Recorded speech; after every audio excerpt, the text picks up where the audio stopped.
इससे पहले वाली क्लास में हमने आप लोगों को बताया था एल्किल हाइलाइडों का आईयूपीएसी नाम तंत्र। आईयूपीएसी नाम तंत्र में हमने यही बताया था कि आईयूपीएसी नाम तंत्र करने के लिए सबसे पहले क्या करते हैं, कोई भी एल्किल हाइलाइड होता है तो उसका आईयूपीएसी नाम तंत्र करने के लिए सबसे पहले हम हाइड्रोजनों को लिखते हैं। हाइड्रोजनों को लिखा जाता है क्या आपका हाइलो, क्या लिखा जाता है हाइलो, और प्लस एल्केन लिखा जाता है एल्केन, तो बन जाता है क्या आपका हाइलो एल्केन। यही बताया था हमने आईयूपीएसी। जैसे एक कंपाउंड हमने भी बताया था आप लोगों को, जैसे CH3Cl होता है, इसका आईयूपीएसी नामकरण करना है तो क्लोरीन के लिए हाइलो के स्थान पे क्या लिखा जाएगा, क्लोरो, क्लोरो लिखा जाएगा। और एक कार्बन परमाणु है, एक कार्बन परमाणु के लिए क्या लिखा जाता है, मेथेन लिखा जाता है। तो क्या हो जाता है आपका इसका आईयूपीएसी नाम क्लोरोमेथेन।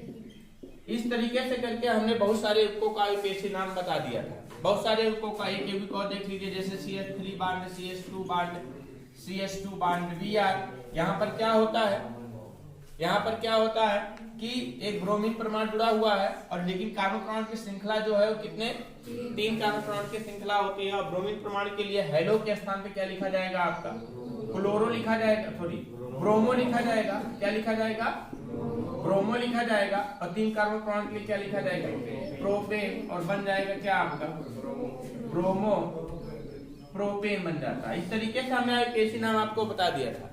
आईयूपीएसी नाम बताने के बाद हमने बताया था आपको प्राथमिक, द्वितीयक, तृतीयक एल्किल हाइलाइड, प्राइमरी, सेकेंडरी और tertiary alkyl halide. Primary, secondary, tertiary alkyl halide बताने के बाद आज हम आप लोगों को बताएंगे C बांड X आबंध प्रकृति।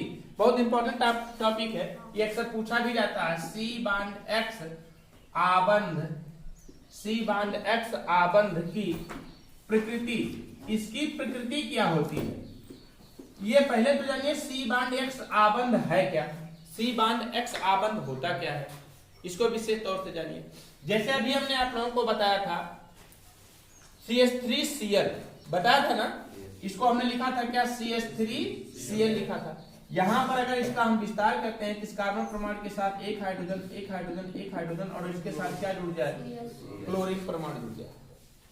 यहां पर क्या हुआ कि कार्बन की हाइड्रोजनों के साथ जो बंध है, क्लोरीन बोले तो यहां पर हम क्या लिख सकते हैं X ना, मतलब कि जैसे आपका है CH3X, यही इसका मतलब C bond H bond H bond H और बांड X, मतलब कि यही आबंध कौन सा, C बांड X की आबंध की प्रकृति क्या होगी, इसकी प्रकृति क्या होगी।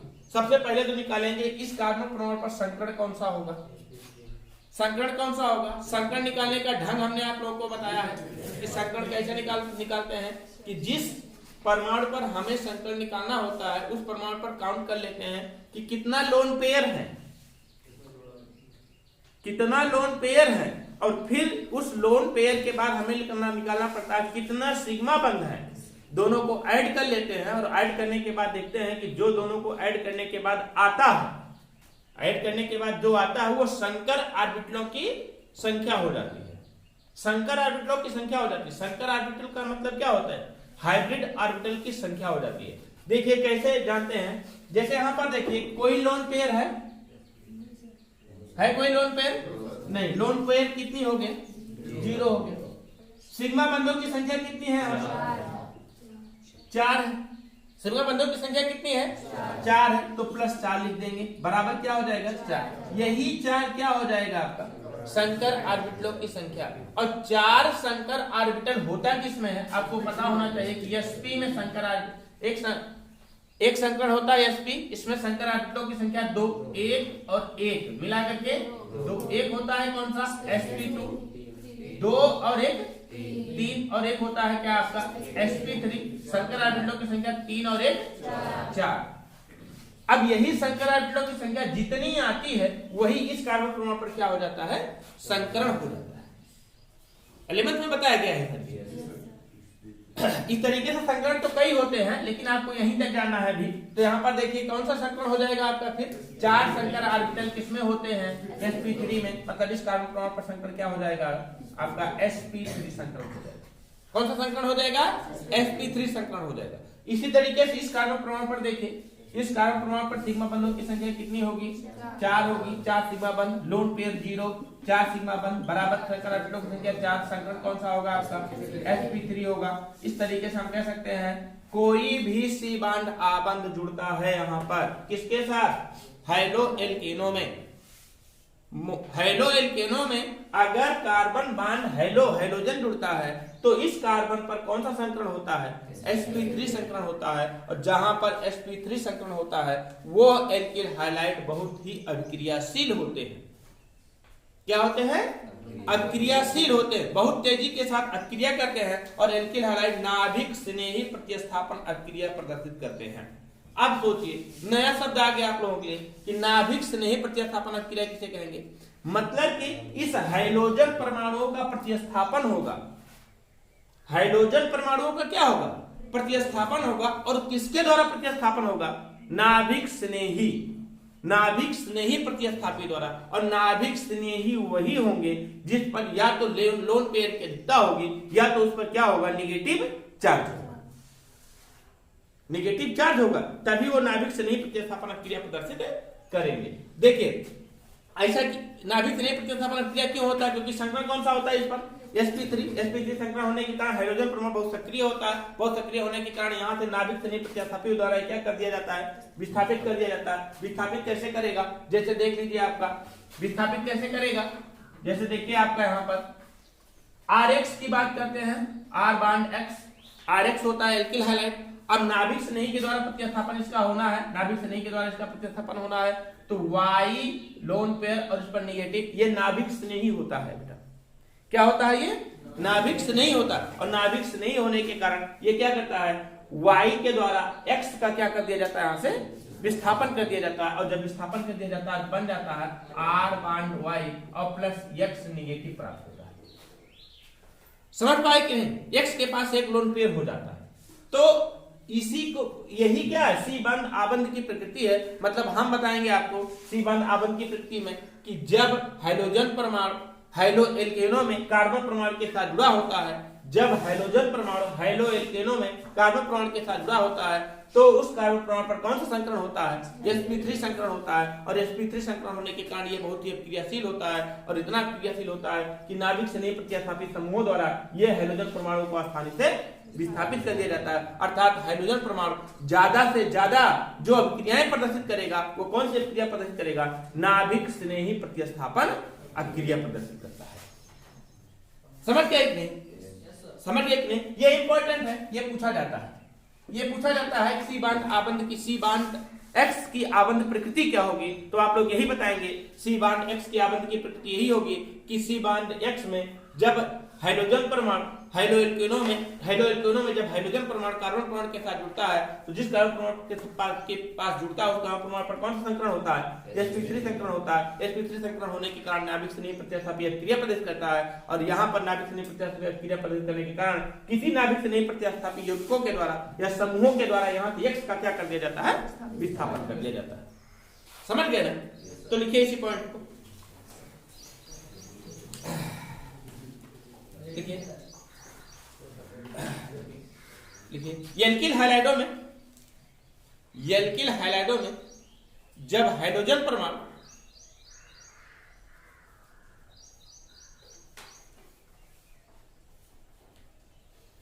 कार्बन परमाणु के साथ जुड़ता है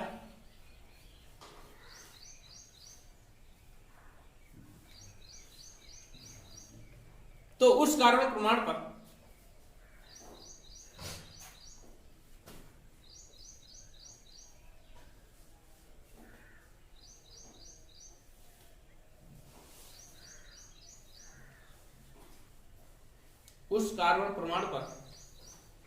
sp3 संकरण होता है।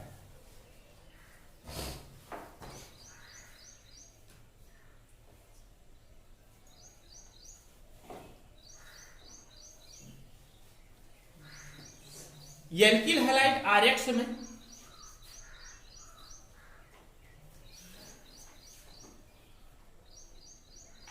एल्किल हैलाइड RX में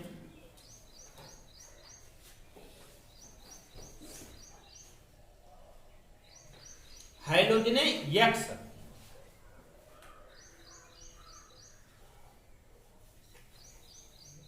अभिक्रियाशील होती है, बहुत अभिक्रियाशील होती है,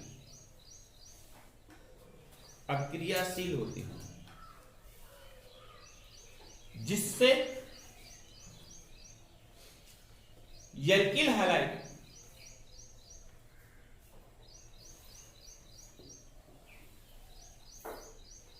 बहुत अधिक अभिक्रियाशील हो जाती है।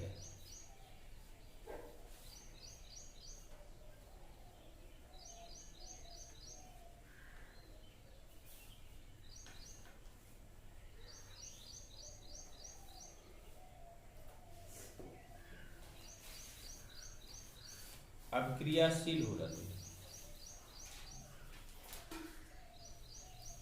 एल्किल हैलाइड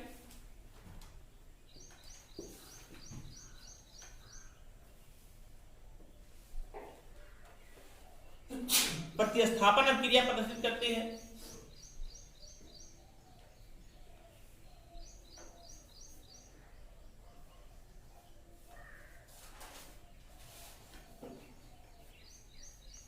प्रतिस्थापन अभिक्रिया प्रदर्शित करती है जिसमें हैलोजनों का, जहां हैलोजन लिखेंगे वहां लिख लेंगे क्या, X, जिसमें हैलोजनों का विस्थापन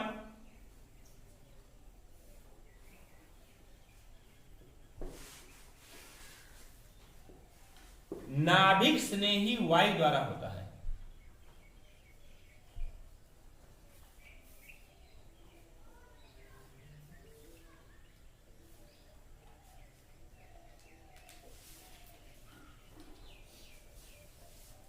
नाभिक स्नेही Y द्वारा होता है। नोट करिए इसको।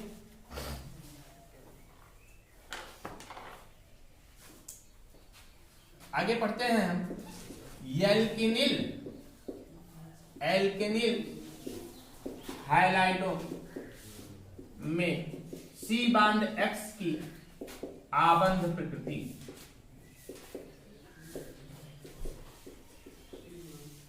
एल्केनिल हाइलाइडों में C बांड X की आबंध प्रकृति, ये भी इंपॉर्टेंट है। अब समझिए एल्केनिल हाइलाइड किसे कहा जाता है। एल्केनिल हाइलाइड किसे कहते हैं। एल्केनिल हाइलाइड एक्चुअल में होता क्या है, देखिए आपको पता होना चाहिए कि वो एल्केनों का मोनोहैलोजन व्युत्पन्न था।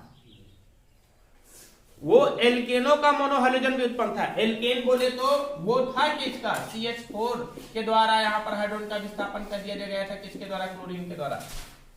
तब प्राप्त हुआ था क्या आपका CH3Cl, या आपको पता होना चाहिए C2H6 था, यहां से हाइड्रोजन का विस्थापन कर दिया गया था किसके द्वारा, ब्रोमीन के द्वारा। तो प्राप्त हुआ था क्या, C2H5Br। ये एल्केन थे सब ना, ये भी एल्केन थे, ये भी एल्केन थे। तो एल्केनों का मोनोहैलोजन भी उत्पन्न था। लेकिन अब एल्केनिल हाइलाइड किसे कहते हैं, एल्केनिल हाइलाइड उसे कहते हैं जहां पर एल्कीनों का मोनोहैलोजन उत्पन्न होता है। एल्कीनों का मोनोहैलोजन उत्पन्न, कोई एक एल्कीन बताइए आप लोग, प्राथमिक एल्कीन कौन सा हो जाएगा, एथिलीन। एथिलीन बोले तो क्या, C2H4, या इसी को लिख सकते हैं क्या, CH2 डबल बॉन्ड CH2, या इसी को इस तरीके से लिख सकते हैं C bond H double bond C bond H bond H। यही तो होता है। ये सब क्या है, ये एल्कीन है, एक ही एल्कीन है, एथिलीन है सब ये। अब एल्कीनों में से, एल्कीन का मतलब क्या होता है, कहीं ना कहीं कार्बन कार्बन कौन सा बंध हो, डबल बॉन्ड।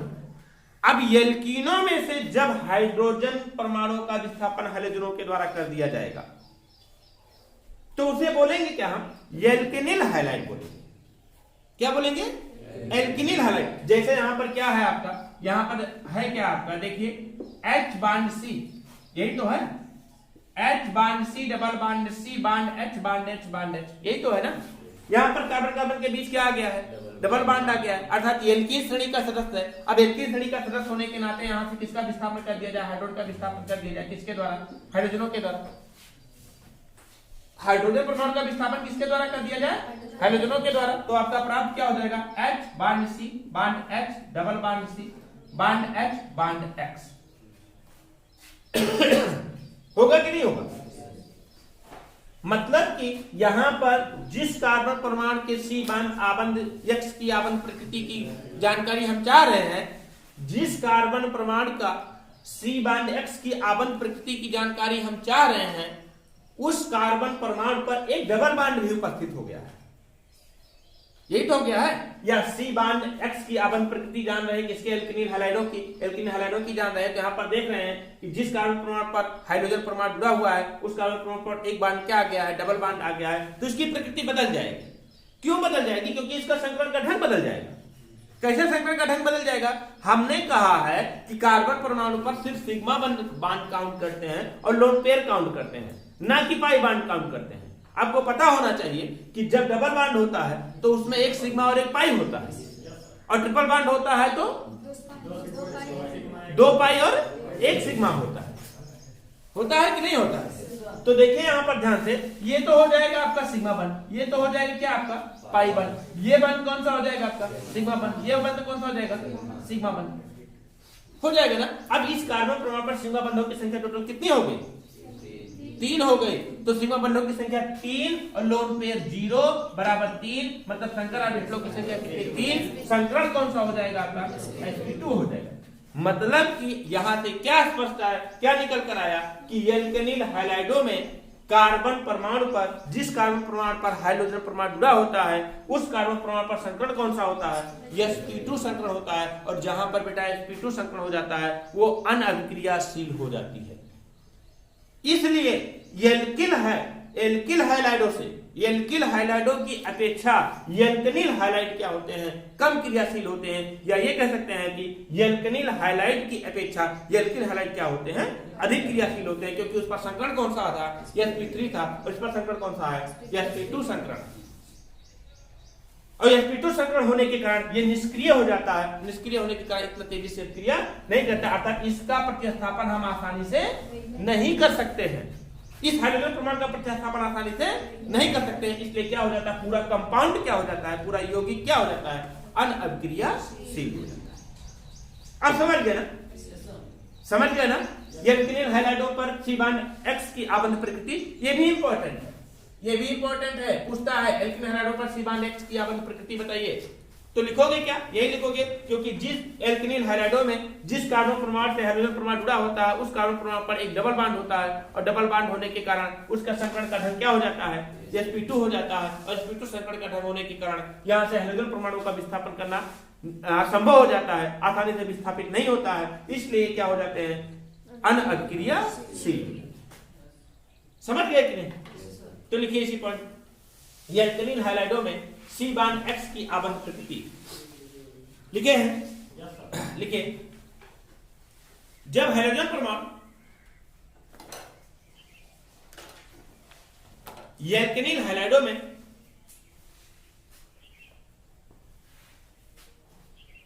कार्बन परमाणु से जुड़ता है, तो उस कार्बन परमाणु पर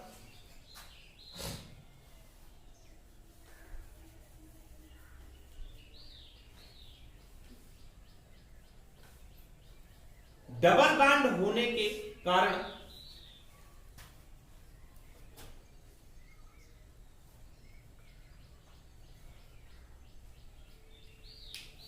sp2 संकरण हो जाता है।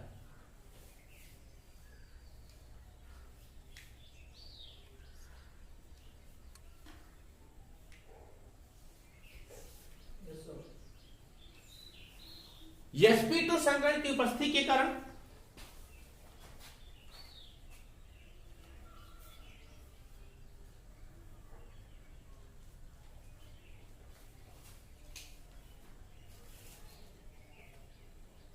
वह यौगिक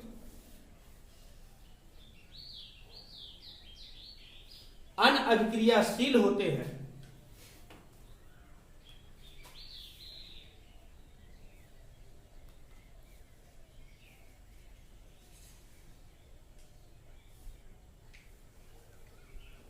अनअभिक्रियाशील होते हैं।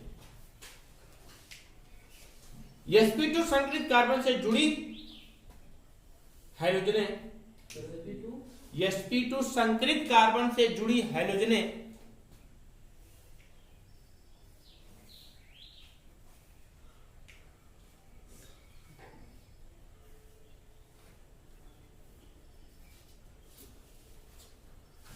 क्या होती हैं?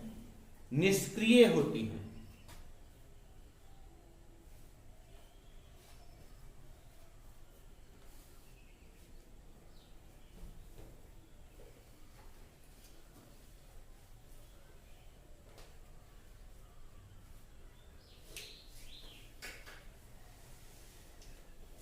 निष्क्रिय होती है। नोट कर लीजिए इसको, इतना, सिर्फ इतना।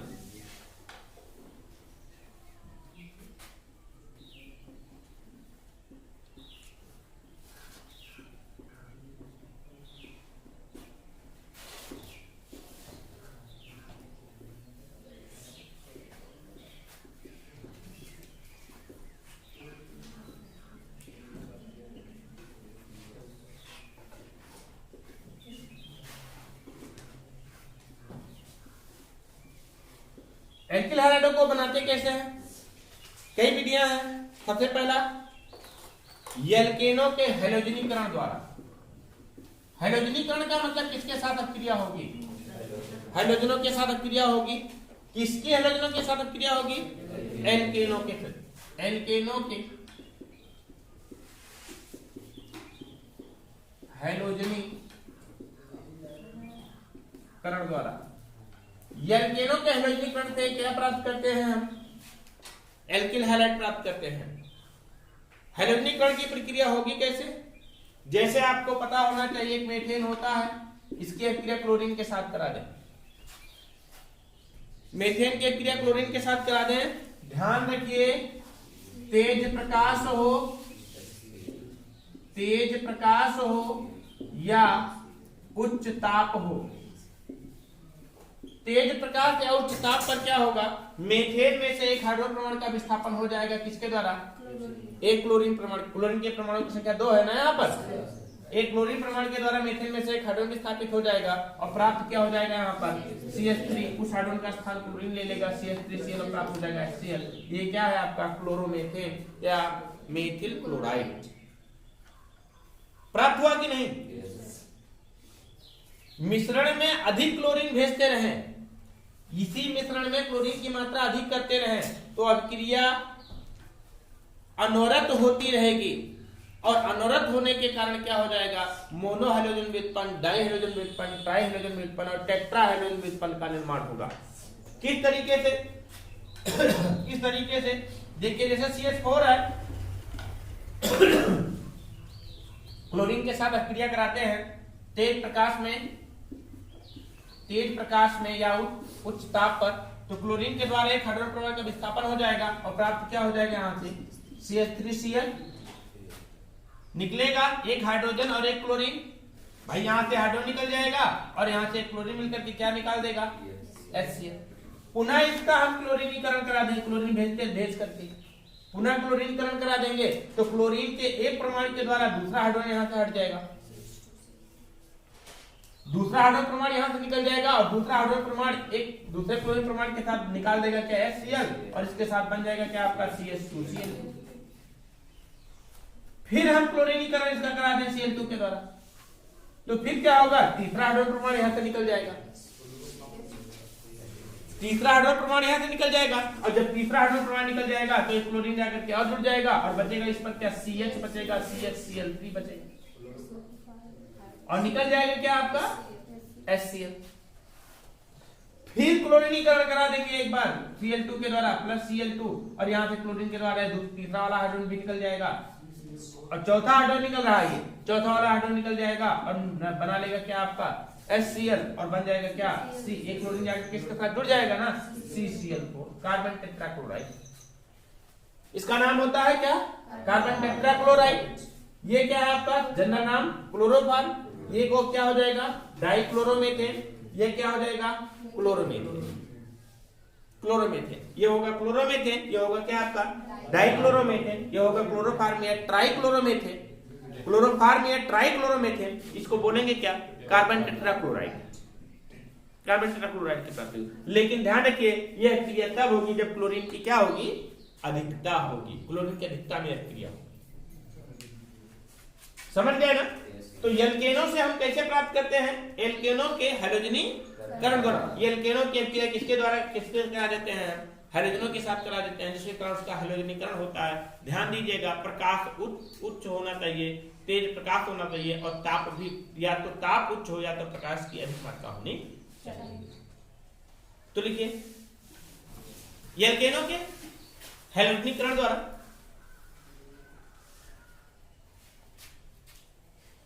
एल्केनो के हैलोजनीकरण द्वारा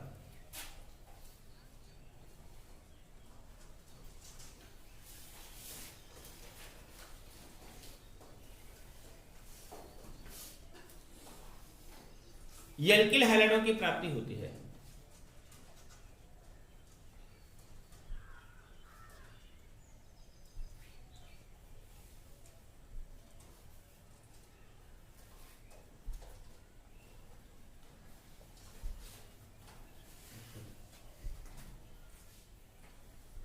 जैसे मेथेन का क्लोरीनीकरण कराने पर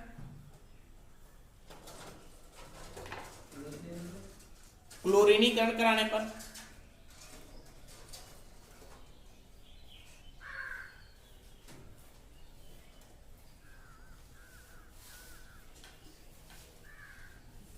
मेथिल क्लोराइड की प्राप्ति होती है।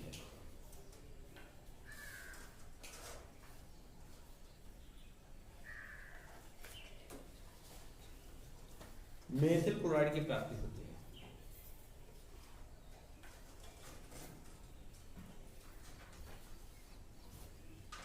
नोट कर लीजिए, ऊपर वाली रिएक्शन नोट करिएगा इसको।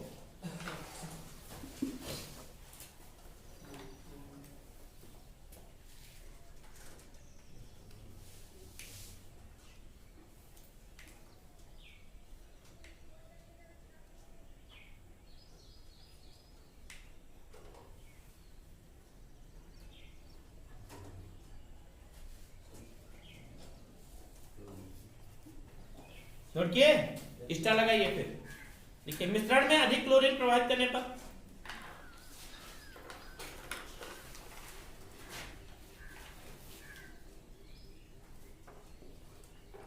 मिश्रण में अधिक क्लोरीन प्रवाहित करने पर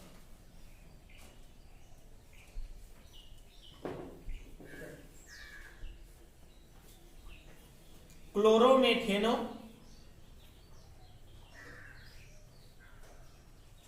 और हाइड्रोजन क्लोराइड का मिश्रण प्राप्त होता है। क्लोरोमेथेनो और हाइड्रोजन क्लोराइड का मिश्रण प्राप्त होता है।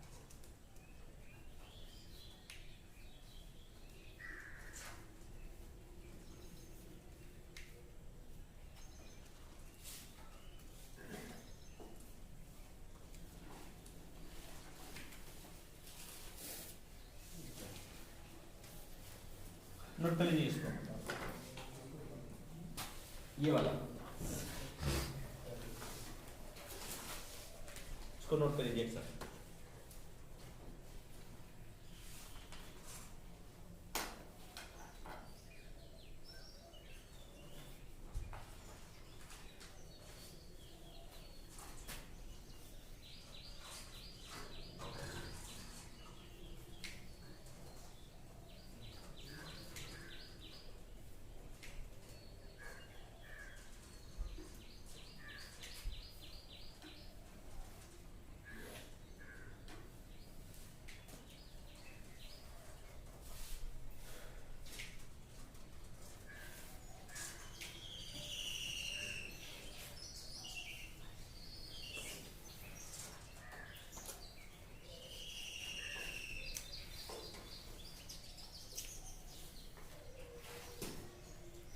नोट किए।